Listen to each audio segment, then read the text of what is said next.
Alrighty, and then the last thing to kind of touch on quickly here, folks, we heard Richard Sherman kind of have his take. The big take here after Matthew Stafford winning the Super Bowl is, hey, he's a Hall of Famer and all that. So, the big thing here is that you definitely need a ring to be in the conversation, honestly, for Hall of Fame.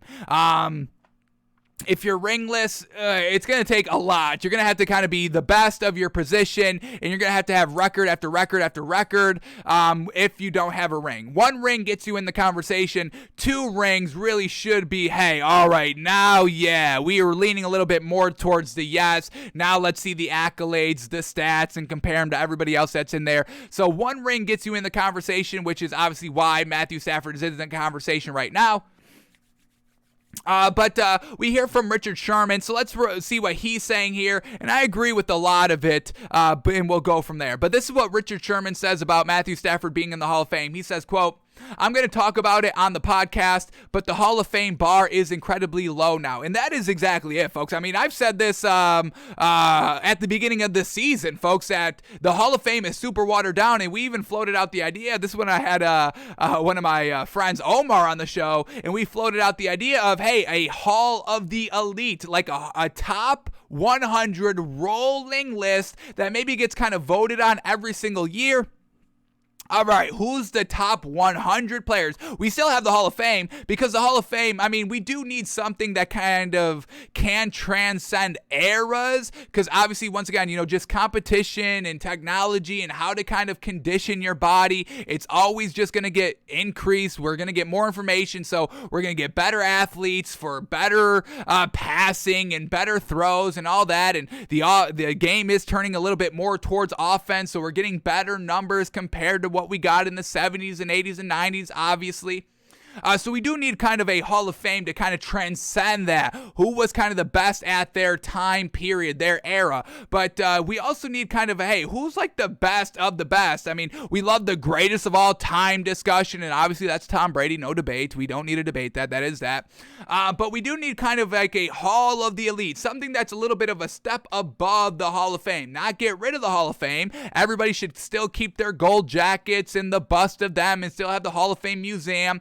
But we should have a rolling like top 100 greatest players, and we could take players out on a yearly basis and put them in and put them back in and add new players based on what people are doing now in 10 years down the line where we're getting craziness that we can't even imagine that we would be getting. I mean, we're going to get something, folks. Nobody imagined that we'd have a Patrick Mahomes type quarterback at the 80s. So yes, we're going to be having something crazy in 2040, 2050 that, when we compare them to today's quarterbacks, we're like, oh my God, they're so much better than that. So we just need a rolling greatest 100 list that is kind of constantly updated. Now, I don't know how we kind of go about that and who votes on that and all that, but I do agree with Richard Sherman that the bar for the Hall of Fame is truly incredibly low, and that has something to do with, having, a lot of players in the 70s and 80s looking at their stats and comparing them to be like, well, if you put him in, you got to put him in because, I mean, the stats are better, new era and all that. So I do agree with Richard Sherman. Hall of Fame is a little bit watered down. Back to what he's saying like a participation trophy, and that's something interesting. I mean, y'all want to give, and this is going to be a point here, folks, y'all want to give Phillip Rivers in the Hall of Fame? Stop that. Y'all are not putting Phillip Rivers in the Hall of Fame and not Matthew Stafford. Stop that. He does not have a ring. Why do I care about Phillip Rivers always not coming up clutch in the playoff games? What? That's the Hall of Fame? Like exactly what Richard Sherman says. That's Hall of Fame? That's a participation trophy. Congratulations, you played in the league for 16 years. I think he's got 16 years in the league, Phillip Rivers. 17 years in the league. Congratulations, you never got injured. Congratulations, you played 17 seasons. That's what Phillip Rivers did. All of it is just longevity stats, which is still good. I'm not knocking longevity stats. Being longevitied in the NFL is a huge accomplishment at regardless of whatever position you're playing. Because of injuries, they're crazy, they're freak accidents, and the fact that Phillip Rivers played 16 games for basically his entire career, I do give him credit for that. But he does not have the meaningful wins, folks. What is this man in the playoffs? We don't get playoff record? What the hell is that? Let me scroll down here. Playoff performances. I just want this man's record in the playoffs. Y'all are going to make me do it this way, huh? All right. Postseason game log career. What do we got? He's 5-7 in the playoffs. That's Hall of Fame worthy. 5-7 in the playoffs. You got Phillip Rivers on a good team. He did the Matthew Stafford thing. Well, the Chargers were always solid with Phillip Rivers. It was never as bad as, the Lions with Matthew Stafford.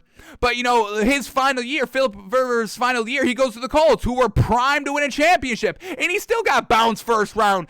Matthew Stafford goes to a good team. Year one, he wins the ring, folks. So stop with Phillip Rivers needs to be in the Hall of Fame, and Matthew Stafford doesn't deserve it. If you're putting in Phillip Rivers, you're putting in Matthew Stafford. All right? The only thing Phillip Rivers has on Matthew Stafford is the longevity stats. Matthew Stafford has only been in the league for 13 years. Phillip Rivers 17. So we get 4 more years of stats of Matthew Stafford playing at a high level, and then Phillip Rivers isn't even in the discussion of being a Hall of Fame quarterback. What do we have? What do we need from Matthew Stafford to compete statistically wise with Phillip Rivers? Let's get this up quickly here and let's do the math.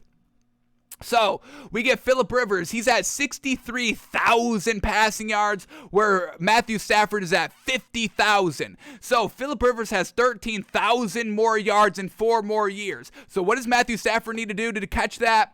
13,000 divided by 4, that's 3,200 yards a season. Yeah, Matthew Stafford can do that no problem. The man's putting up 4,000 consistently. He put up 2,400 yards in 2019 because he only played 8 games. The only year that he played every single game, 16 games, and didn't complete more than 4,000 yards was once in 2018. So yeah, Matthew Stafford's going to eclipse Phillip Rivers' passing yards. I could definitely see this man playing 4 more years, absolutely. Phillip Rivers, how many more touchdowns? Phillip Rivers, 420 touchdowns. Matthew Stafford, 320. So Phillip Rivers, 100 more touchdowns divided by 4 more years. That's 25 touchdowns a season. Well, he just had 41 this season, 26 to last season. So, if he still pairs with Sean McVay, he's going to be passing that, no doubt. And Phillip Rivers has 209 interceptions. Matthew Stafford has 161. So we got about 50 more interceptions by Phillip Rivers in 4 years. So that's about 12 and a half interceptions by Matthew Stafford a season. And that's kind of exactly where he's kind of averaging for a season, about 12. He just had 17 this season, a little bit high. Had, 2 in the Super Bowl. Ooh, yikes, a little bit there with Matthew Stafford. But either way you slice it, Matthew Stafford's going to be better than Phillip Rivers. So stop this Phillip Rivers deserves to be in there because of longevity stats. That's not impressive if you don't have the ring. So, if we're just going, if you're putting Phillip Rivers in, you're putting Matthew Stafford in. I don't think Matthew Stafford can be put in at the current moment. I would like to see him one more good year. Let's make sure that this man is actually good on a good team and not just kind of a one outlier season. The one big knock against Matthew Stafford in the Hall of Fame is his record. He is 85-95-1, or 86-95-1. That's a losing record. That's a big old black mark. But once again, we have to kind of remember he was with the Lions that were really kind of giving him nothing around him to work with. And when he had Megatron, he did his thing. He broke records with Megatron. What was it? The highest combo quarterback wide receiver combo in yards with Matthew Stafford and Megatron. And then didn't he just break that this season with Cooper Kupp? So, yeah, you give him talent, and he could be great. We've seen that. But when you don't build around a quarterback, they're not going to be good. And that's not a knock on quarterbacks. It's just you can't get it done with just a quarterback. And Phillip Rivers has had help around him his entire career, folks. So I do give Matthew Stafford some credit here. He had a 10-6 season. I give him credit for that. An 11-5 season. And I even go as low as giving him credit for the 9-7 seasons. I still give him credit for that, given on what the organization and team around him look like. I obviously can't give him any credit for the 4-12, the 7-9, the 7-9, the 6-10, 3-4-1, 5-11 seasons. Can't give him credit for that, but I can give him, credit for about 5 seasons of being kind of good enough to get him some solid win totals.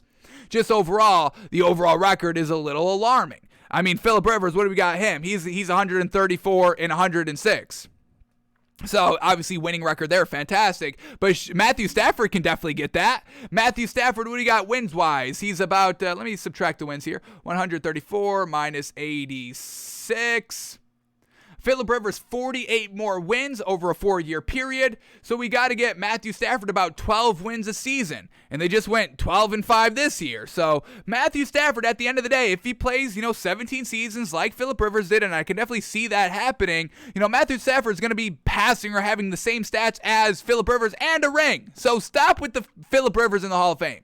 That's how we know it is truly watered down. So I give Matthew Stafford the Hall of Fame nod. If he gets one more ring, I can put him in there. Or if he has really solid 4 years quarterback play where he's, putting up 12 wins a season and he can match Phillip Rivers' yardage totals and all of his stat totals, then I would put Matthew Stafford in the Hall of Fame. All right, let's keep going here with what Richard Sherman's kind of saying. No all-decade team, no all-pro, no MVP, one Pro Bowl, not even an MVP of the Super Bowl, and that is true. Never considered the best in any year he played. At least Matt Ryan has an MVP. He did something spectacular.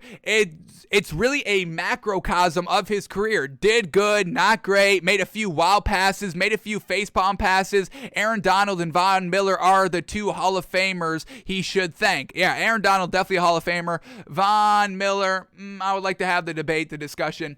But yeah, that is right by Richard Sherman. I mean, we're going to watch it in the film study. I mean, Matthew Stafford made some bad throws. The interception, the first one where he bombed it and underthrew the ball, we saw that all season by Matthew Stafford, but we did get the huge clutch as hell that everybody loves, the no-look pass. We get this, the no-look pass that everybody would be gushing if Patrick Mahomes made. We get Matthew Stafford, and this was to win the game. This was in pursuit of winning the game, last possession in the Super Bowl, and he makes this pass. Yeah, we know this man can be absolutely great. He makes some bad throws, but that's what quarterbacks do. They make some bad throws trying to have the big play. That's why Aaron Rodgers can only get to 1 Super Bowl on great teams with great coaches, because he doesn't try to take those shots, because he knows it's a big face palm moment, like Richard Sherman just says. When he had that interception in the end zone at the end of the first half, that's a big old face palm, oh, here we go. Matthew Stafford, trying to force it down the field, face palm throw. And Aaron Rodgers knows that, hey, that's always going to be a big black mark on the Hall of Fame debate, greatest of all time debate. So Aaron Rodgers just doesn't make those throws to avoid the face palm potentially. But you don't risk it, you don't get no biscuit. And Aaron Rodgers has only 1 biscuit, the same amount of biscuits as Matthew Stafford, who's face palming throws. So yes, I don't mind the face palm throws if you get it done in the clutch. And that's exactly what Matthew Stafford did in the Super Bowl. Magnificent, no look pass, Cooper Kupp. What's that, 3rd down? Man, got them into field goal range. Not that they needed a touchdown still, but got them closer to the end zone so that he could make the touchdown throw, right? All right, what else do we get here by Richard Sherman? There is no measuring stick that makes Stafford a Hall of Famer other than playing in the most passer-happy decade in the NFL history. Inflated numbers make every quarterback that starts 10-plus years a Hall of Famer. Exactly why we cannot give Phillip Rivers the Hall of Fame nod. You didn't do anything in the playoffs. That's nothing good. At least Matthew Stafford, finally he's on a good team, and he gets to the Super Bowl. He wins every playoff game. No problem, really. And then the last thing here by Richard Sherman, he gets his day, brother, but just throwing around Hall of Fame just like that irks me. So many had to be the most dominant to make it, and that's exactly it. At the end of the day, the moral of the story is the Hall of Fame is watered down. So let's have a Hall of Fame. Let's honor the greatness during eras, the longevity. We can honor that there, but let's get a Hall of the Elite going. Hall of the Elite. Top 100 players of all time. And we can vote them in and vote them out. Just because you get voted out doesn't mean you can get back in. As we're, tracking and kind of, re-narrativizing how seasons played out, and now comparing, now that we've got, now he's on a new team, actually a good team, and he's actually good. How does that impact the top 100? Now, is he better than this? Is he better than him? Can we vote him in? Do we vote him out? And then next season, this was a one and done season. All right, we vote him out, and we vote this other player back in. It really should be a constant conversation at the top 100 greatest players of all time. It could be the GOAT list, it could be the Hall of the Elite list, whatever you want, but you get in the Hall of Fame, and then you're eligible for the Hall of the Elite top 100, and once again, it's just a rolling cycle. So that's Hall of Fame debate for Matthew Stafford. You get one more ring, I could definitely kind of say, yeah, you're in the Hall of Fame. But if you don't get another ring, we need some good stats to go along with that one ring. And Richard Sherman did put it right. I mean, this is probably the best point of Richard Sherman right here. Which one was it? Kind of like inflated numbers make every quarterback that starts 10 plus years a Hall of Famer. And especially this one right here. Where is it? Right here. No all-decade team, no all-pro, no MVP, only one Pro Bowl, and never considered the best in any year he played. That is true. When was Matthew Stafford the best quarterback of the year? He doesn't really have one. So I do agree that is probably the biggest knock on keeping Matthew Stafford out of the Hall of Fame, that he's just never been the best of his year. We've got the best of Aaron Rodgers. He's been the best quarterback for a year. Tom Brady's been the best quarterback for a year. Patrick Mahomes has already been the best quarterback for a year. We haven't gotten that from Matthew Stafford. So if he can get that in one of his final seasons upcoming, absolutely, we can give him the nod, but until then, I still like the discussion. I love the discussion. Y'all keep discussing. I'm discussing. I'm seeing what y'all are saying, and I think it's a good debate right now. I don't think it's really clear-cut one way or the other whether he should or should not be in the Hall of Fame, but I love the discussion. I love the points, and that's what we do here, and that's what y'all love to hear. That's why there is sports talk, because people love listening to sports talk. I love listening to sports talk. Even though I do my own sports talk show, I still love listening and hearing what y'all are saying. So Takes by Fans, that's the name of the show. I want to hear what everybody's saying. So Richard Sherman does break up a few good points, but I saw y'all ready to put Philip Rivers into the Hall of Fame as soon as he lost to that Buffalo game last year in the playoffs, which was absolutely absurd. He just lost a playoff game, which he really should have won. Ball in his hands at the end of the game, like Matthew Stafford in the Super Bowl. Ball in his hands at the end of the game, and what does he do? Wins it. What does Philip Rivers do? Can't even win a wild card game in Buffalo. And y'all want to make that a Hall of Famer? Laughable. Stop it with the Philip Rivers. Will you please stop? All right. So we'll see if Matthew Stafford gets in the Hall of Fame. We'll see if he gets another ring, and we'll see if Sean McVay retires. And then kind of, because if Sean McVay retires and then Matthew Stafford's still on this team and is not as good, and then, maybe he shouldn't be in the Hall of Fame. But so many things to kind of work out, so many variables that can go wrong, go right. So we'll keep an eye on it, but I don't believe it's set in stone at the current moment whether MV or a Hall of Fame or not.